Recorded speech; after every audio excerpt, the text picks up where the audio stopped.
Good morning, students. I hope everybody understood yesterday's topic.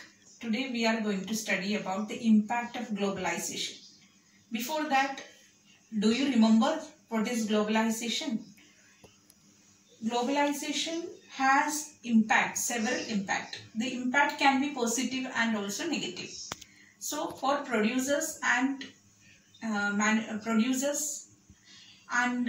countries, it is not, impact is not same. For some people it is good, for some other section of people it is not good. So globalization has a mixed result, mixed impact. Let us discuss the positive results or positive impact of globalization. First important positive impact of globalization is that it has created a lot of job opportunities for the people in developing countries. When the MNCs start working or MNCs invest in the developing countries, it has created a lot of employment opportunities for the people in that developing countries. That is first important impact. That is positive impact. Second positive impact, let's see that many companies of that developing countries have raised the standard, standard of the products, or production standards have been increased due to the globalization. So many topmost companies, top Indian companies have raised their quality because of competition and because of the globalization. Third important positive outcome is that many Indian companies have raised to the standard of multinational companies due to the competition, or when MNCs started coming to India, many industries, Indian industries like Tata, then Ranbaxy, then Asian Paints, Sundaram Industries, these all industries have been Infosys, these all industries have been increased their, upgraded their standard, and it has raised their standard to an MNC itself. It also has many other branches in other countries. So many Indian companies have started working as MNC. That is the third important benefit of globalization.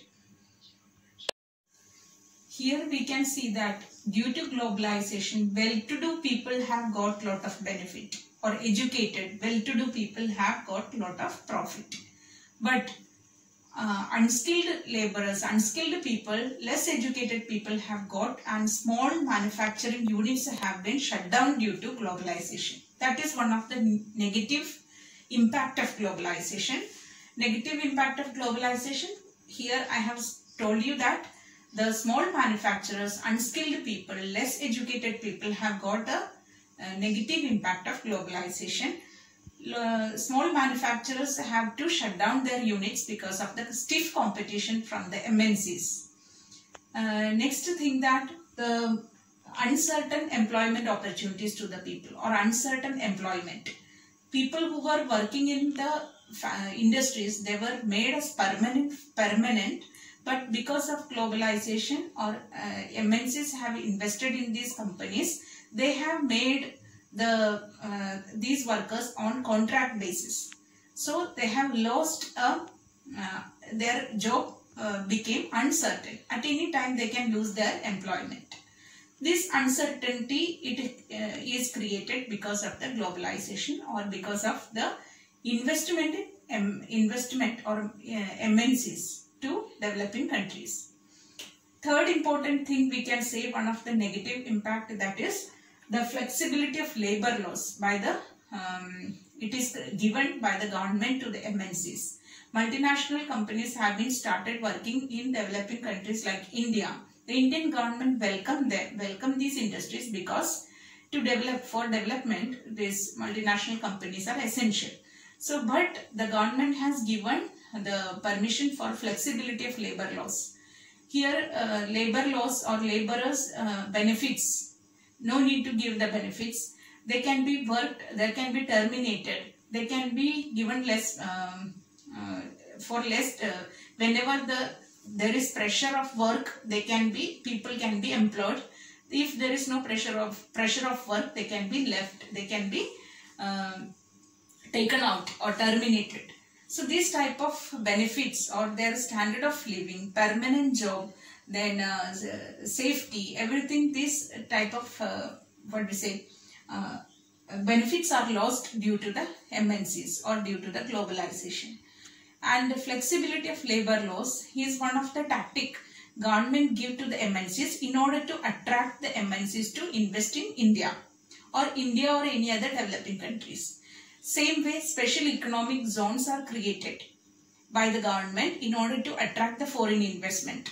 When special economic zone means a large complex large area where they can establish their company, and they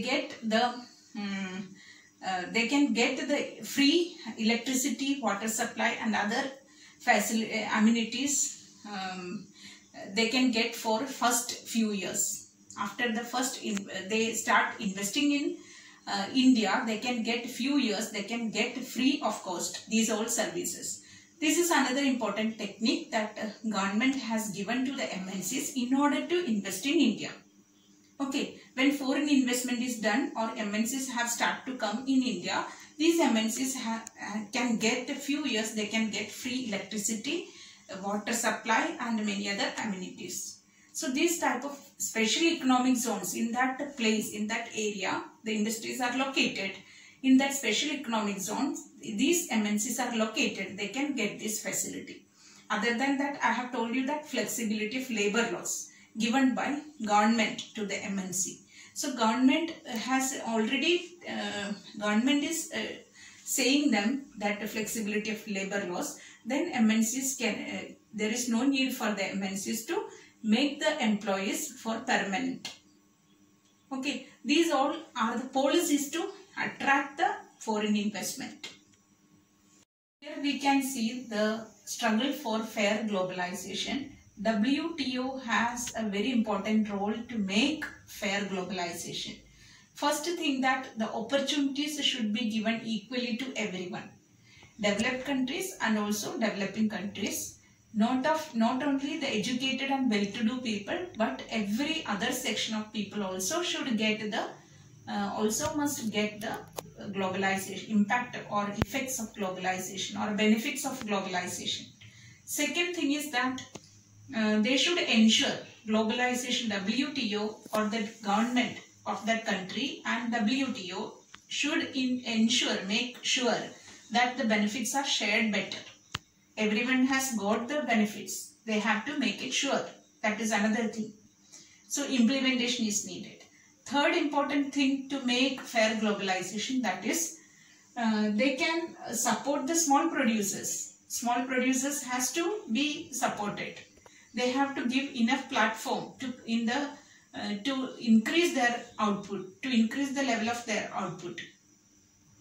So that is another important need of fair globalization. Next important thing, we can say that developing countries, they can fight against the developed countries against the domination in WTO. So developed countries like US, we have seen they have a dominance in WTO. They dominate on WTO because they don't listen to WTO rule of foreign trade policy, and they sell it. Their products are sold in the countries and they get a lot of money. So then here we have to see that the developed countries' dominance in WTO should be reduced, and it should be given equal importance, equal preference for everyone, including developed and developing countries. Let the developing countries to flourish or to develop, give them a chance. That is to be looked after by WTO. For that purpose, WTO has to work for the needs of developing countries even. That is why this is known as fair globalization. So fair globalization can make every country developed, every country can progress, but WTO make, or it is very partial to, it is on the side of developed countries, and it is always looking after the well-to-do people, then other developing countries, how they can progress.